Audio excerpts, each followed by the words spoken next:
Wahidi sadaka iya almajirai da suke bara a taimake su dan Allah. Kai uban nan. hai yadda duka ɗauke ni haka ni ma za na ɗauke ka iya yadda duka ɗauke ni haka ni ma za na ɗauke ka iya.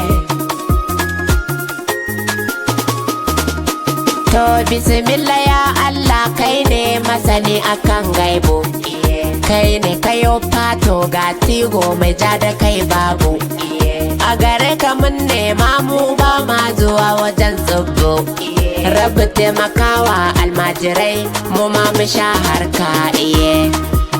Jar uba kaga wani soyayyen ƙosai can. Kan bala'i alkur'an ne ma ya tsinka min yawo.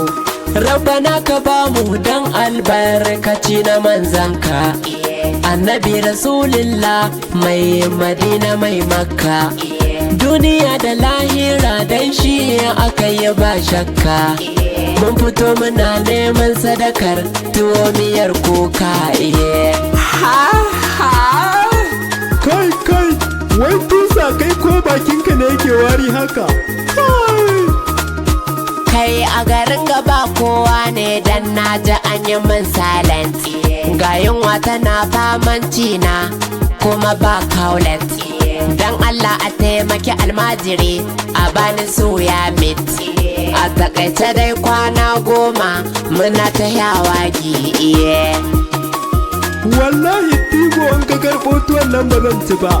A to karama wakata ne ce zan nima zan karɓo ta. To ga almajirai ɗauke da ƙoƙo muna ta billahi, mun bi kasuwa mun bi unguwa ga mugun shayi, wanda zai ba mu kuɗi ba cash muna da POS. Sadaka idan za ka yi ka ba mu abin da shi ne ka fi ƙauna.